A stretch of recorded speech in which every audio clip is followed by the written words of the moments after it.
Donc, mes parents sont nés en Haïti, dans le sud d'Haïti. Mon père était pasteur en Haïti et quand il a déménagé à Montréal, il est devenu pasteur d'une petite église dans l'est de Montréal. De là, moi, le premier-né et ma petite sœur, on a grandi dans les voies du Seigneur. Mais on n'était pas enfants de Dieu automatiquement. C'est à l'aube de mes 19 ans que Dieu m'a pris, m'a racheté, par pure grâce. Et c'est là que j'ai commencé à apprendre qui était l'Éternel. De là, j'ai grandi, j'ai fait un BA, un bachelor en sciences sociales pour devenir ce que vous appelez un social worker. J'ai travaillé et Dieu m'a appelé par la suite, après d'avoir marié ma chère épouse, il y a 23 ans, et environ il y a 20 ans, Dieu m'a appelé au ministère. Dans une équipe de 6 pasteurs, on sert à l'église d'évangile baptiste de Rosemont, qui vous salue. Par la suite, en travaillant, j'ai vu que la parole de Dieu était trop précieuse. Donc j'ai fait un master en counseling biblique, biblical counseling, que je sers depuis 2019 et que jusqu'à ce jour, en étant aussi pasteur. C'est une petite rappel de qui je suis. Je suis devant vous parce que pasteur Jose m'a communiqué pour venir hier parler de la santé mentale. J'enseigne les cours de counseling biblique à la faculté de théologie de Scriptura, que j'aimerais shortly vous parler un tout petit peu. C'est eux qui permettent que je puisse venir vous voir. Et ils ont un message, parce qu'ils vous disent bonjour, ils sont contents qu'il y ait une communauté haïtienne ici à Oshawa. Ce qu'on ne savait pas pour de vrai.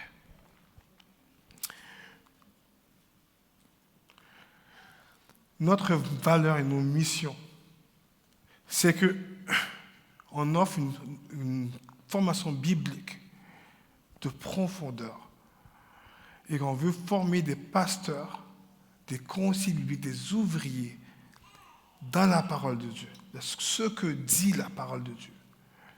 Et on aimerait vous inviter dedans, à prier pour nous. On a certains objectifs. Si vous avez à cœur, j'aimerais bien vous les partager rapidement. 3 objectifs. De prier pour nous, que le Seigneur continue son œuvre. Elle grandit à vue d'œil. Ça fait la 3e année qu'on existe. On est partenaire avec le Master Seminary, quelques-uns le connaissent. Et si vous voulez prendre des cours, scannez le code QR, ou bien après le culte, allez voir Tamara, et puis elle va pouvoir répondre à toutes vos questions.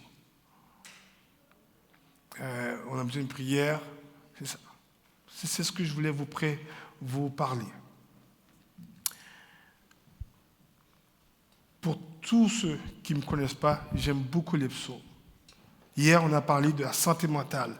Hier, on a parlé de la gestion des émotions. Quelque chose d'important qu'on vit tous. Et j'aimerais ce matin vous parler de 2 psaumes qui parlent d'une émotion forte, qui parlent quand on est dans l'abattement. Mais juste avant que mon cher technicien mette le passage, mon cher frère mette le passage sur l'écran, j'aimerais prier, si vous permettez. Papa éternel, toi le grand Dieu, le Tout-Puissant, qui a créé le ciel et la terre. Père, tu nous as rachetés par pure grâce. Sans toi, on ne peut pas être ici. Sans l'envoi de ton Fils à la croix, mais pas seulement à la croix, et ressuscité, parce qu'il vit et il règne aujourd'hui, on est foutu. Merci, Seigneur, pour ce rachat. Et Père, je te prie que de délier ma langue, que ton esprit fait que tous les mots que je sors, Seigneur, viennent de toi. Et que l'assemblée, ton église ici, Seigneur, puisse être bénie. Si quelqu'un ne te connaît pas, qu'il puisse apprendre, qu'il puisse te rencontrer aujourd'hui, Père, et donner sa vie. Vive pour toi. Utilise-moi, Papa éternel. Au nom de ton Fils qui est vivant et qu'on attend son retour. Amen. Je vous invite à ouvrir vos Bibles ou à allumer vos appareils pour lire avec moi le psaume 42.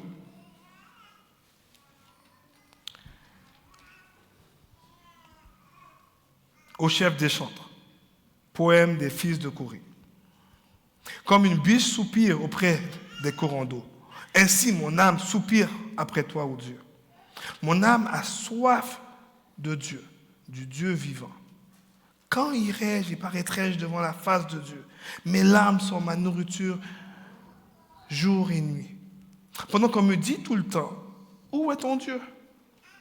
Pourtant, ceux dont je me souviens avec effusion de cœur, je marchais avec la foule et m'avançais avec elle vers la maison de Dieu, au milieu des acclamations et de la reconnaissance d'une multitude en fête. Pourquoi t'as battu mon âme et gémis-tu sur moi?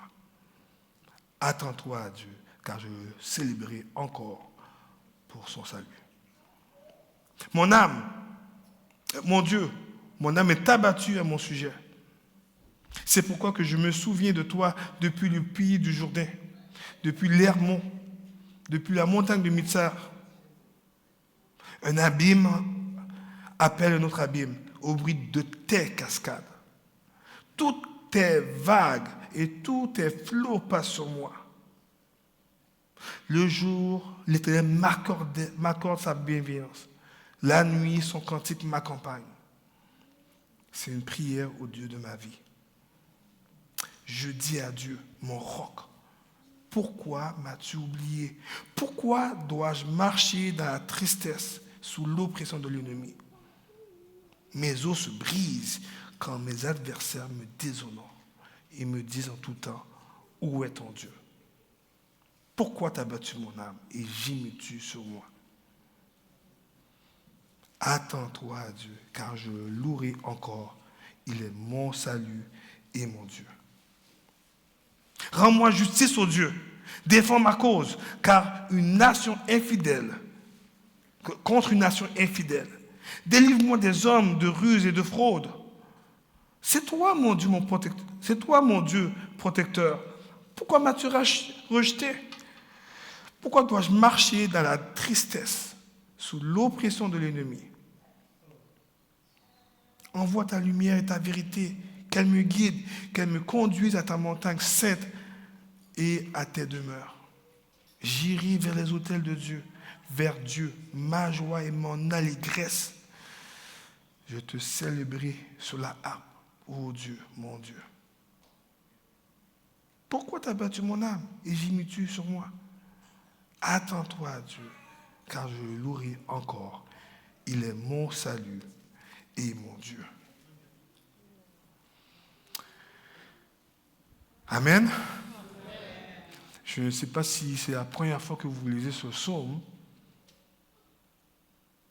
mais j'aimerais vous présenter le psaume que j'ai lu de maintes fois dans une période de ma vie qui était très sombre. Une période de difficulté. Peut-être la période la plus sombre que j'ai vécue jusqu'à présent. Il y a une raison pour laquelle je lis 42 et 43. Je vais vous expliquer tantôt. Mais quand vous avez peut-être un doute, ça se ressemble. Les psaumes 42 et 43 font partie d'une série de psaumes de lamentation, des souffrances, des compréhensions. Il se parle à lui-même. Un peu comme David dans le psaume 103 et comme d'autres psaumes. Et il se parle, mais en même temps, il démontre qu'est-ce qu'il vit. Ce contexte n'est pas vraiment joyeux. souffrant. Est-ce que nous avons une façon, comment que nous gérons la souffrance quand on le vit?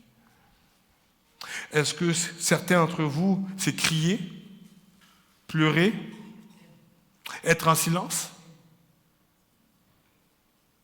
appeler un frère ou une sœur, se plaindre à quelqu'un, ou bien faire souffrir une autre personne, faire du mal à une autre personne parce qu'on souffre? Est-ce que vous allez vous distraire pour oublier votre souffrance? J'aimerais aujourd'hui vous proposer de faire comme les fils de Corée.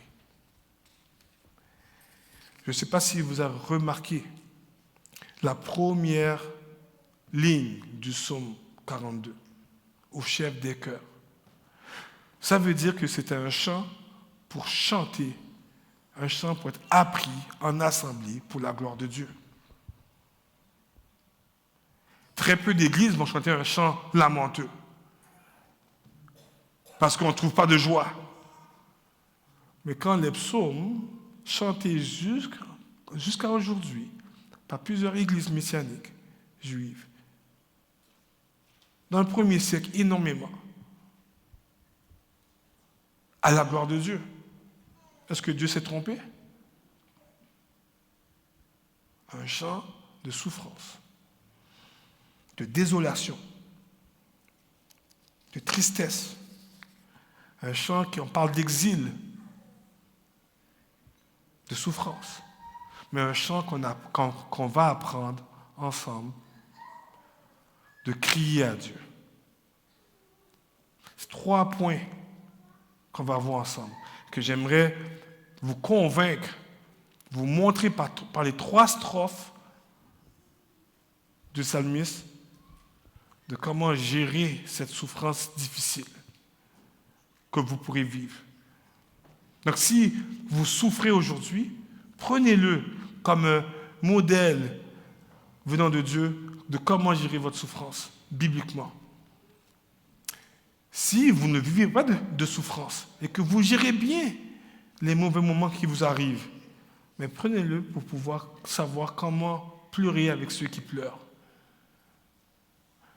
comme l'apôtre Paul nous l'enseigne. Le premier paragraphe, quand on voit dans les 5 premiers versets du psaume 42, fait un peu sursauter ceux qui sont dans le mouvement de la prospérité. Parce qu'on dit ils disent que les chrétiens ne peuvent pas souffrir. Ils disent ceux qui craignent l'Éternel ne souffrent pas. Est-ce que c'est ce qu'on voit dans les 5 premiers versets? Quelle est sa nourriture? C'est l'âme. Malgré qu'il désire, comme une biche, aller à l'Éternel, aller en présence de l'Éternel. Il vit une vie de prière, il vit une vie de louange, il vit une vie de reconnaissance auprès de Dieu. Mais il souffre.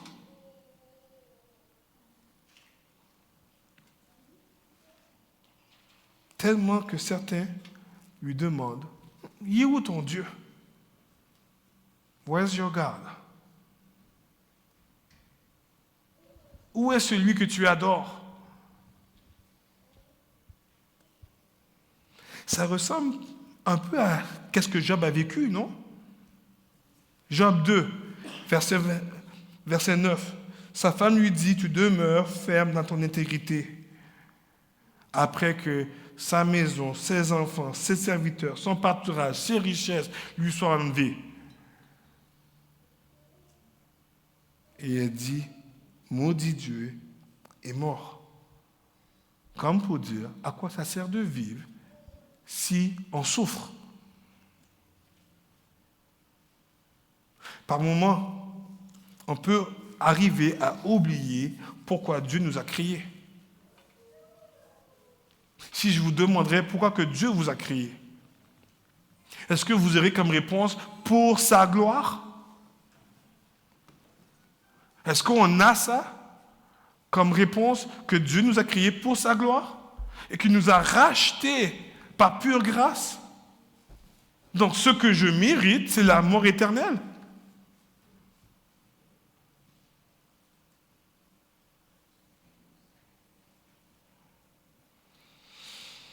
Parfois, on peut être influencé par la télévision, par Walt Disney, par des contes, que le but de notre vie, c'est avoir le plaisir ici-bas. Qu'on ne doit pas souffrir. Il y a des personnes qui viennent à nous influencer d'oublier pourquoi que Dieu nous a créés, à ne plus rechercher Dieu, parce que Dieu, il ne nous donne pas le confort immédiat. On veut du plaisir. Le verset 5 nous mentionne qu'ils se rappellent pourtant, les fils de Corée, ils se rappellent pourtant des bons moments d'adoration en communauté avec Dieu. Que les peuples louaient, chantaient Dieu. Mais ce n'est plus le cas maintenant. On va comprendre qu'au verset 7, qu'il est loin d'Israël. Qu'il n'est pas là. Il n'est pas là où il voudrait être. Et c'est pour cela qu'il se rappelle des bons moments. Vous savez, l'anxiété a un problème. Ceux qui vivent de l'anxiété, on pense trop au futur, on voit une menace devant nous. Mais ceux qui sont dépressifs, on se rappelle derrière nous. On n'est pas au moment présent. On n'est pas là où ce qu'on est aujourd'hui. Eux, ils vivent. Les fils de Corée se rappellent les bons moments d'avant. Sa souffrance lui fait tellement mal qu'il se rappelle comment il était avant. Et c'est vraiment profond. Il est fidèle. Comme Job. La souffrance est lourde. La pression sociale et émotionnelle, elle est lourde.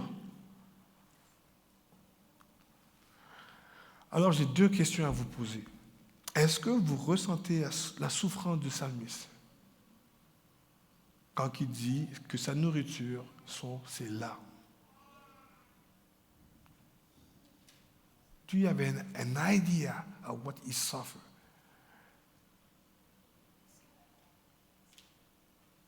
La deuxième question, avez-vous déjà eu une telle souffrance avec un entourage qui vous aide pas à porter les yeux sur Jésus-Christ,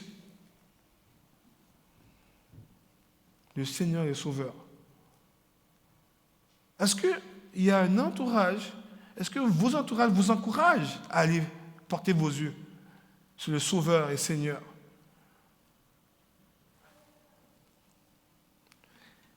Et c'est dans ce contexte que vient le verset 6. Pourquoi t'as battu mon âme et gémis-tu sur moi? Il se pose une question. Il fait une introspection. Il analyse ses pensées. Il regarde à soi-même. Hier, on avait vu un passage.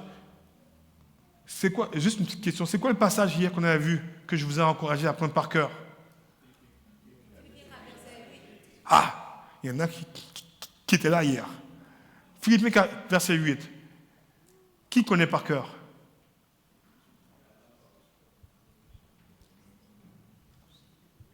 Huit vertus à se redire pour nos pensées. Que tout ce qui est vrai, que tout ce qui est pur, tout ce qui est honorable, tout ce qui est aimable, tout ce qui l'approbation, tout ce qui est digne de louange et vertueux, soit l'objet de vos pensées. Les fils de Corée sont en train d'analyser leur propre cœur. Pourquoi t'as battu mon âme? Il souffre. Et vous allez voir dans les psalmistes de lamentation, il se questionne.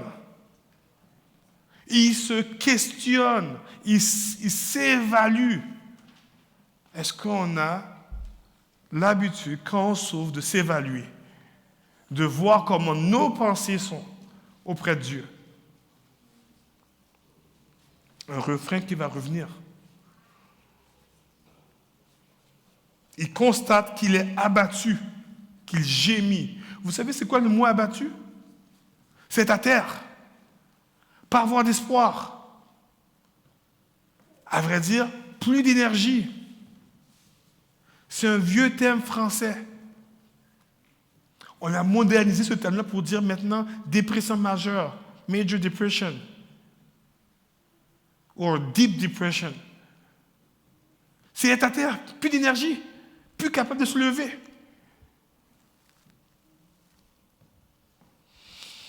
Et Paul utilise un terme similaire, avec la même définition dans 2 Corinthiens.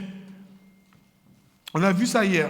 Nous sommes pressés de toute manière, mais non écrasés. Désemparés, mais non désespérés. Persécutés, mais non abandonnés. Abattus, mais non perdus. Donc on peut vivre comme Paul, comme les psalmistes, des situations similaires dans notre vie. Des situations difficiles et qu'on ne trouve aucune porte de sortie. Ici, Dieu nous donne un exemple, un refrain à se rappeler. Se rappeler que dans nos pensées, quelles sont les vérités bibliques? Est-ce qu'on se rappelle? Et je vous fais un petit rappel, le cœur est ici. Les entrailles, c'est ici. Quand vous lisez la parole de Dieu. Se parler de la fébrilité corrompue par le péché, de notre ressenti émotionnel et physique. Prendre conscience que nos ressentis ne sont pas à l'abri de la corruption du péché. Il faut les évaluer. S'ils sont rebelles, il faut les écarter. S'ils sont réels et bonnes, il faut les garder. Et quand on voit ce verset-là, attends-toi à Dieu, car je le célébrerai encore pour son salut, on voit qu'il donne un moyen et un but. S'attendre à Dieu, il y a des versets qui disent hope. Mais pour le reste, c'est plus que hope, c'est plus que espérer. C'est espérer à cause de la personne de Dieu. C'est espérer parce qu'il y a une promesse de celui qui est ferme et qui est vrai. S'attendre à Dieu, c'est être fortifié par qui est Dieu, qui est l'Éternel. Et il donne un moyen de le célébrer. Il va le célébrer pour fortifier cela. Comme les dames ont fait aujourd'hui, ce matin. Belle louange, hein? Amen. Les Haïtiens louent d'une manière différente que personne d'autre. Merci, mesdames. C'est un rôle important dans le culte, d'emmener l'Église à célébrer le nom de l'Éternel. De reconnaître Dieu en chantant, en glorifiant, connaître sa face, qui il est, sa personne, que le salut est seulement en l'Éternel. Et cela même dans les souffrances. Continue à espérer en chantant. Parce que le chant permet un enregistrement particulier. Si on avait un peu plus de temps, j'aurais été avec vous dans Deutéronome 31 pour vous démontrer comment l'Éternel dit à Moïse d'écrire un chant, qui est chapitre 32, et qui dit, ce chant-là va être un témoin. Mais je n'ai pas le temps. Mais à la maison, je vous encourage d'aller voir ça. Le chant permet un enregistrement. Donc Dieu nous a créés avec une forme d'enregistrement rythmique. Comme David a loué le Seigneur en chantant et en dansant devant l'Éternel. Donc le psalmiste a raison de nous enseigner de chanter. Ceci ne veut pas dire, parce qu'on chante, parce qu'on le loue, que tout disparaît, que la souffrance disparaît. Dieu n'est pas une baguette magique. Dieu n'est pas un supermarché qu'on peut rentrer et partir et avoir. Parce que si on regarde le verset 7, si on lit ensemble le verset 7, on va voir que le psalmiste est encore. Je vous lis pour vous. Mon Dieu, mon âme est abattue à mon sujet. Il est encore abattu. Il est encore abattu. De là, il se souvient, depuis le pays de Jourdain, depuis l'Hermon, depuis la montagne de Mitsar. De connaître la vérité ne promet pas de retirer ce qu'on ressent. Et trop souvent, on prie pour ce qu'on ressent et non pour la vérité. Hier, j'ai donné un exemple de comment que une de mes expériences familiales de mon couple, comment que je voulais pas ressentir de quoi. Et c'est la vérité qui compte, la parole de Dieu, ce que Dieu proclame. De connaître la vérité ne promet pas. Dieu ne promet pas cela dans sa parole. Il promet d'être avec nous, comme on a chanté tantôt. Le psalmiste vit cela. Son âme est encore abattue, même après avoir célébré l'Éternel. Il prend, par contre, une décision de se rappeler ce qui s'est passé dans le passé.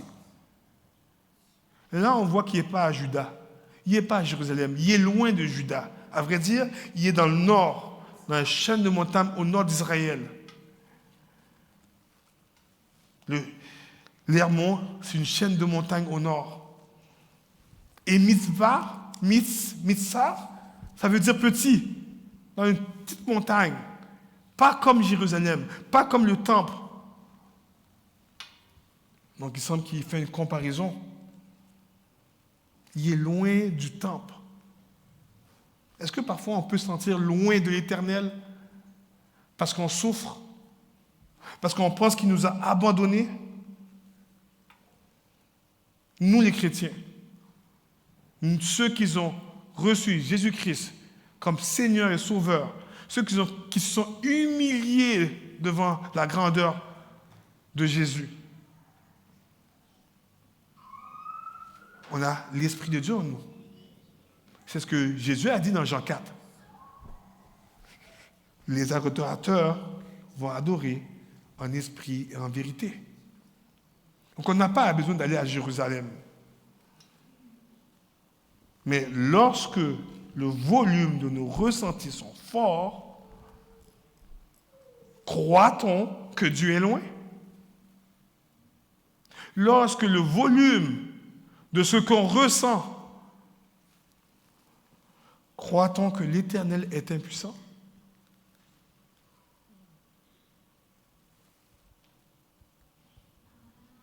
On pourrait le croire si le ressenti pèse trop lourd. La souffrance profonde peut nous amener à ne pas bien voir la réalité.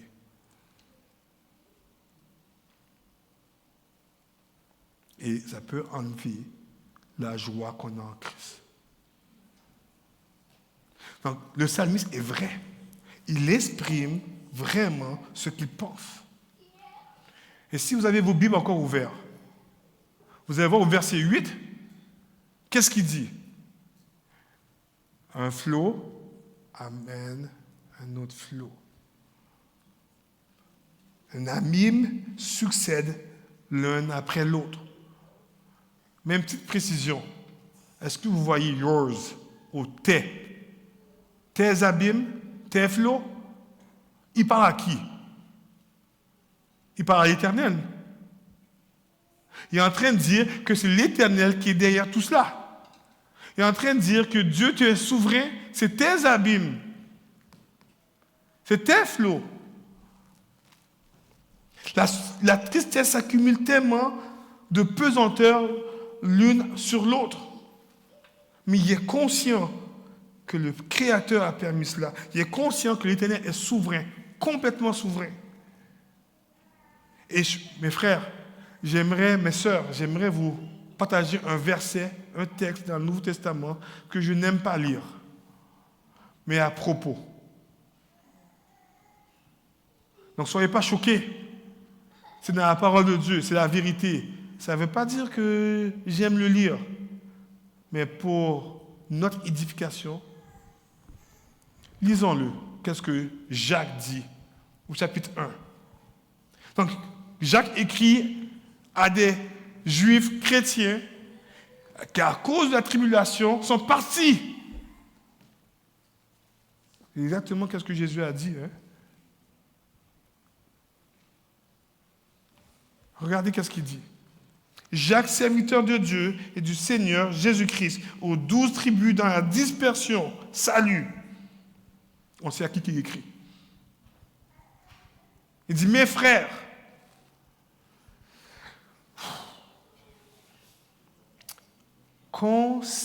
considérez comme sujet de joie.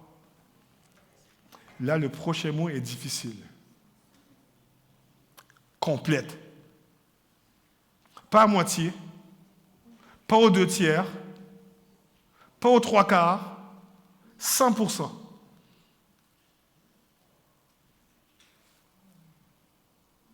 Comme un sujet de joie complète les diverses épreuves que vous pouvez rencontrer. C'est dur. Sachant que la mise à l'épreuve de votre foi produit la patience. Mais il faut que la patience accomplisse son œuvre parfaite afin que vous soyez parfaits et accomplis, afin qu'il ne vous manque de rien. Ouf, c'est difficile, non? Quand on étudie ce passage-là, c'est difficile. Est-ce le seul passage qui parle de cela? J'ai juste mis quelques-uns. Juste quelques-uns. Et je vous fais grâce, on ne va pas lire 1 Pierre 4, qui nous dit, si vous souffrez pour le Seigneur, c'est bien, réjouissez-vous. Il nous commande, je ne vais pas vous lire, vous pouvez lire à la maison. Surtout qu'un Pierre est destiné, c'est une lettre de souffrance.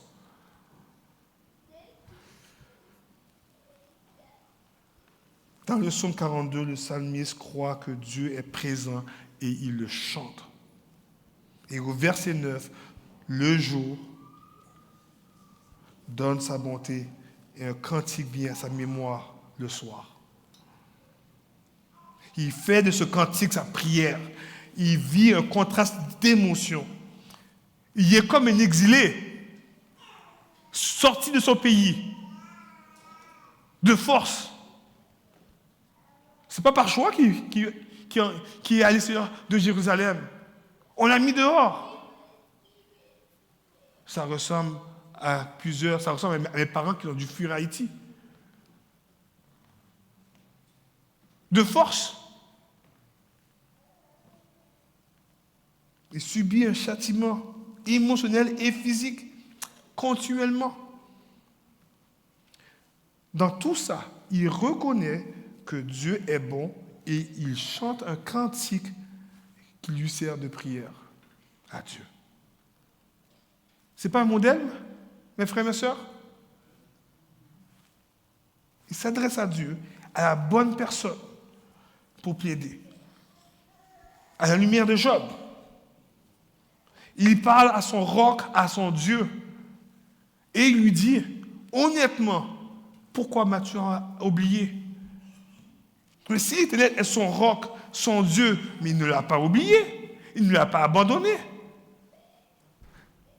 Il est en train de lui dire son ressenti, mais en déclarant que l'Éternel est son Dieu et son roc. Il se sent abandonné de la situation devant Dieu. que Dieu permet et qui continue, malgré qu'il a chanté. Une situation qui, selon le psalmiste, est dévastante. Il est sur une domination étrangère. Ses ennemis, son entourage, loin de l'Éternel, est terrible. Et ils lui disent encore, où est ton Dieu? Et ça pourrait démontrer ton Dieu il est impuissant. Ou laisse ton Dieu et meurs, comme dit la femme de Job. Ou bien, laisse ton Dieu et essaye le mien. Ce que Israël a beaucoup tombé. J'aimerais vous rappeler que le vrai ennemi, c'est Satan. Il veut distraire tous ses enfants d'une relation avec Dieu. Il veut distraire de la confiance d'avoir auprès de lui. Le vrai ennemi, c'est Satan. Quand on souffre, le vrai ennemi, ce n'est pas la souffrance. Qu'on soit riche, on risque de l'oublier. Qu'on soit pauvre, on risque de le maudire. Vous savez, c'est une vieille tactique, hein? Adam et Ève, Genèse 3. C'est une vieille tactique. Satan ne veut pas qu'on écoute la parole de Dieu. Et quand on l'écoute, il veut qu'on minimise sa parole, qu'on ne la croit pas. Et si on la croit, il ne veut pas qu'on la mette en pratique.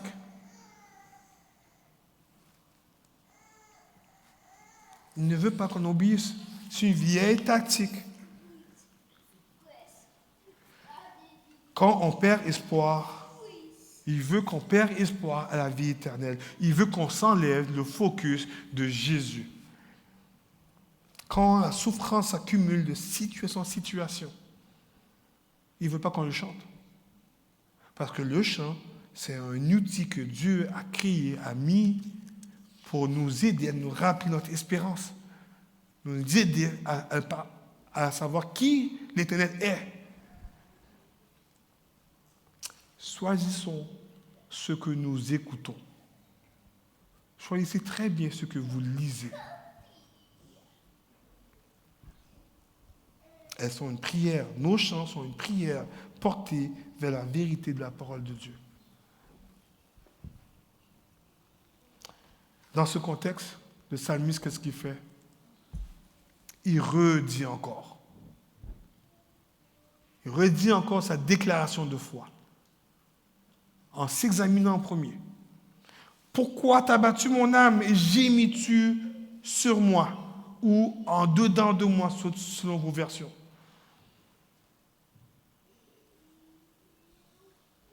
Encore. Et sa réponse, un peu différente de la première. Attends-toi à Dieu, car je le célébrerai encore. Il est mon salut et mon Dieu. Différentes émotions peuvent surgir, et même des pensées, quand les choses ne vont pas comme nous on l'avait prévu. Et le psalmiste, encore une fois, il regarde dans son cœur. Il regarde. Il fait encore ce proclamation.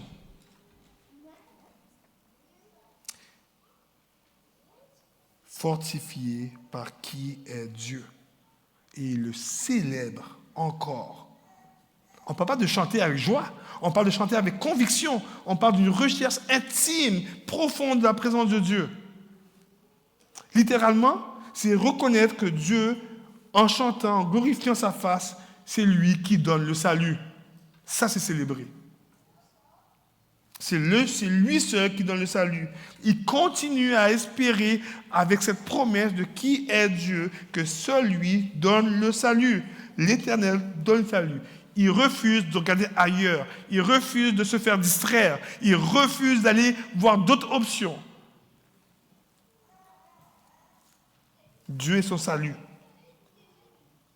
nous avons à apprendre à bien exprimer ce qu'on ressent.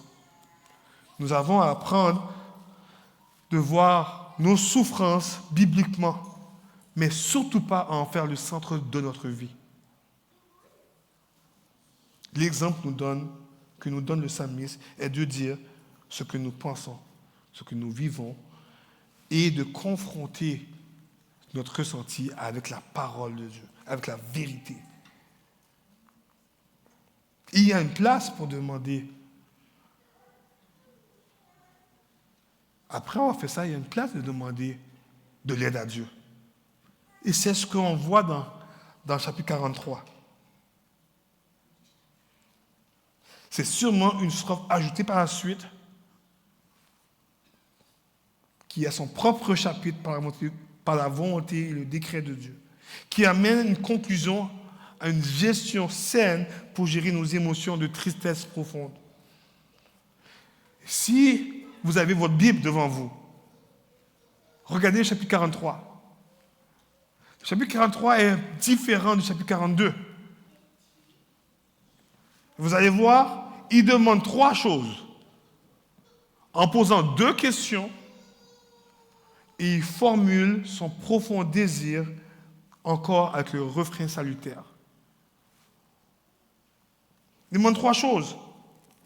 Rends-moi justice. La première chose, rends-moi justice. Défends ma cause devant les infidèles. Délivre-moi des méchants. Envoie ta lumière. Il demande 3 choses. Quand on souffre, est-ce qu'on demande que Dieu éclaire nos voies? Est-ce qu'on demande que Dieu nous défend devant nos ennemis? Est-ce qu'on demande de nous faire justice? Parce qu'on sait qu'on était intègre, comme Job. Il pose 2 questions. Pourquoi l'oppression des ennemis? Pourquoi m'as-tu rejeté? Il s'adresse, pas à n'importe qui, il s'adresse à son Dieu, personnellement. Il a un vif désir d'aller chanter devant son trône, à Jérusalem, qui serait un signe de victoire, qui serait donner gloire à Dieu. Surtout de rencontrer Dieu. Frères, sœurs, je ne sais pas si vous comprenez la grâce qu'on a en Jésus-Christ. Emmanuel, nous vivons la promesse. Dieu en nous. On n'a pas besoin d'aller prendre l'avion et partir à Jérusalem 3 fois par année. On peut vivre ici, en assemblée, et à la maison.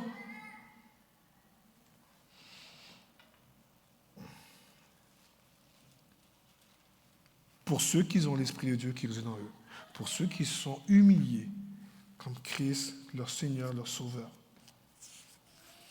Donc l'ajout du psaume 43 apporte un élément pratique. Elle nous enseigne à crier à Dieu, à exprimer nos ressentis, à l'évaluer bibliquement. Et là, on peut être encouragé à crier à Dieu, parce qu'on sait à qui qu'on crie. De poser nos questions des compréhensions, d'énoncer notre désir. Et juste pour ne pas rester trop longtemps, voici son désir. En se réquestionnant encore. Pourquoi t'as battu mon âme et gémis-tu sur moi? Une 3e fois. 3e refrain. Encore. Il est vidé de force, abattu. Ça résonne en lui. Il gémit. Et comme dans le psaume 42, verset 6 et verset 12, il donne encore ce même refrain. S'attendre à Dieu et le célébrer.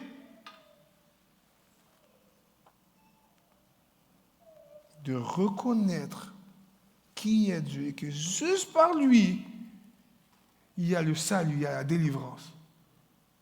Et même dans la souffrance, Dieu est son salut. Il refuse d'aller ailleurs. Il ne va pas aller voir des amis, il ne va pas aller voir son amoureux, il ne va pas aller voir sa femme ou son mari. Non, ce n'est pas eux, ils ne peuvent pas le sauver. Il va où? Il va directement à l'Éternel. Et c'est pour ça que Christ est venu mourir sur la croix. C'est pour ça que Christ est venu nous sauver. Il n'est pas venu nous donner un bonbon. Il est venu nous sauver de la mort éternelle. C'est la plus grande chose que Dieu peut faire pour vous. Ici-bas n'est pas le ciel. Si c'est le ciel, on est maudit. Il a promis qu'il allait revenir et nous amener dans la nouvelle terre, dans le nouveau cieux. Et Apocalypse 19, 20, 22.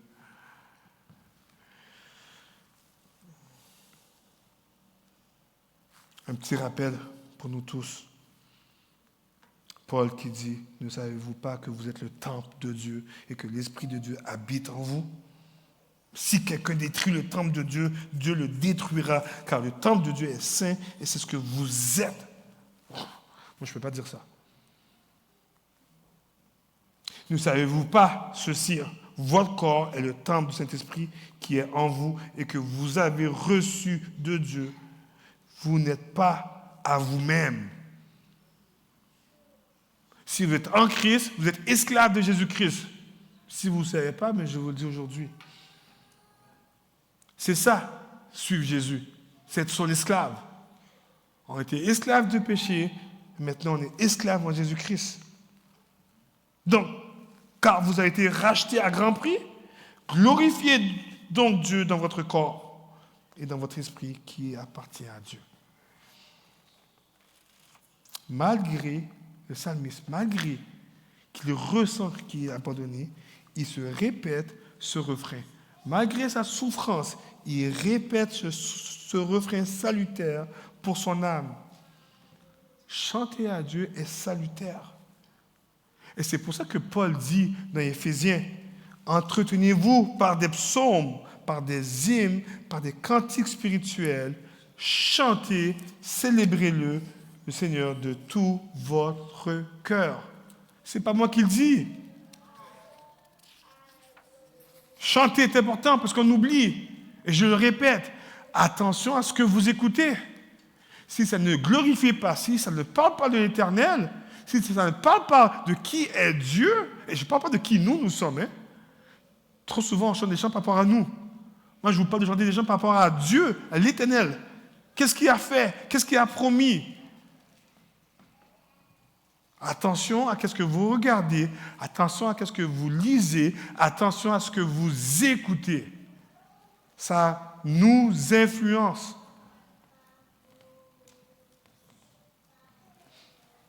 Ça nous influence.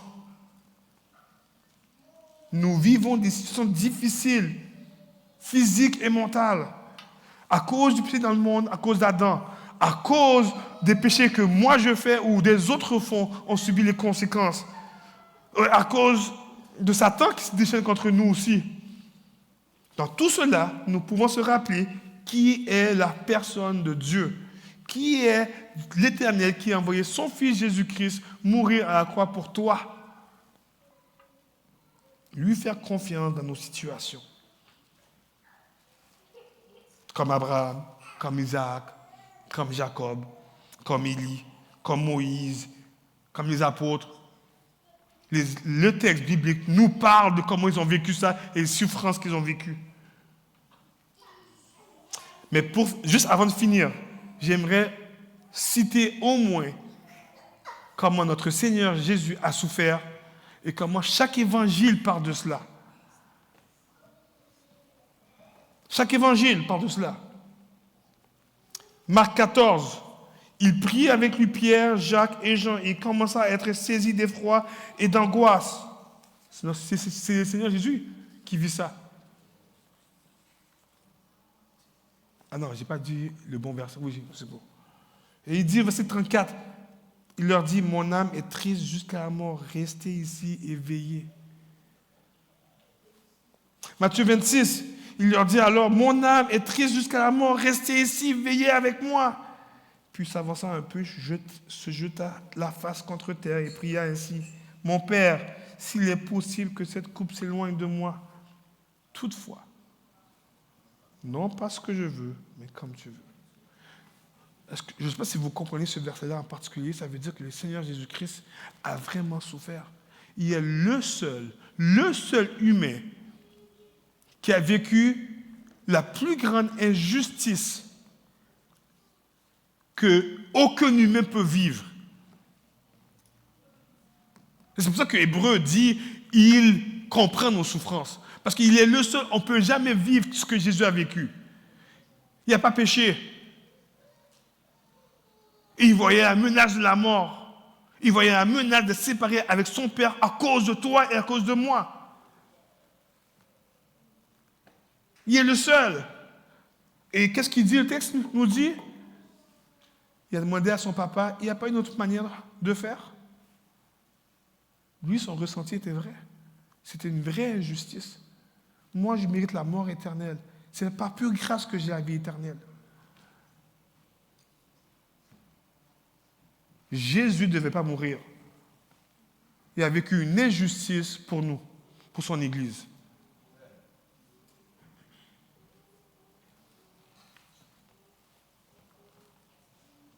En proie à l'angoisse, nous dit Luc, il priait instamment et sa sueur devenait comme des grumeaux de sang qui tombaient à terre.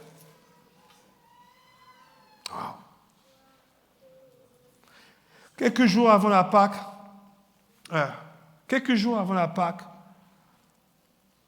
Jean nous décrit l'état de Jésus. Maintenant, mon âme est troublée. Que dirais-je? Père, sauve-moi de cette heure. Mais c'est pour cela que je suis venu jusqu'à cette heure.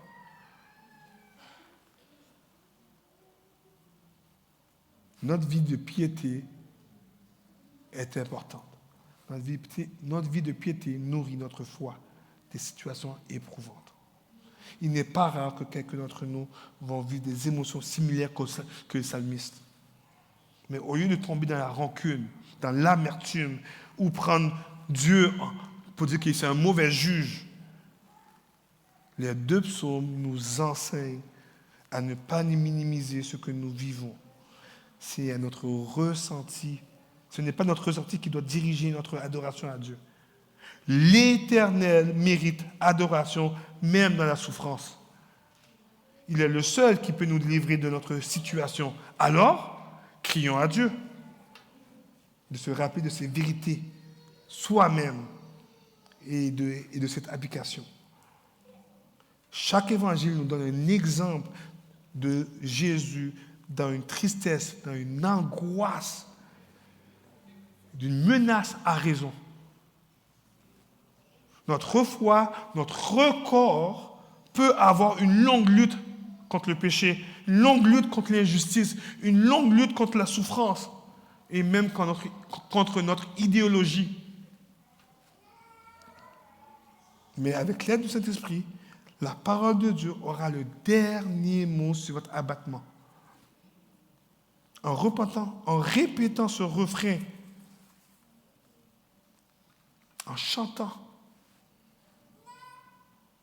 ce refrain salutaire. Pourquoi t'as battu mon âme et gémis-tu sur moi? Attends-toi à Dieu. Je le célébrerai encore pour son salut. Il est mon salut et mon Dieu. Je ne pense pas que je peux insister autant que ça, non? Attendre à Dieu, le célébrer pour son salut. Jésus et son salut, il nous délivre. Chantez-le parce qu'il est votre salut et votre Dieu. D'accord? Est-ce que je peux prier pour vous? Papa éternel, toi qui es grand Dieu, toi Seigneur qui vois nos cœurs, qui sonde nos cœurs et nos entrailles, toi qui vois notre souffrance le plus profond, Papa éternel, je te prie, s'il y a des gens ici, Seigneur, qui souffrent, qui sont abattus, Seigneur, qui puissent te chanter, qui puissent te rechercher. Et Père, fais-les grâces, délivre-les, mais qu'ils puissent te rendre gloire, Père. chaque jour en ton Fils qui est vivant, qui règne. Amen.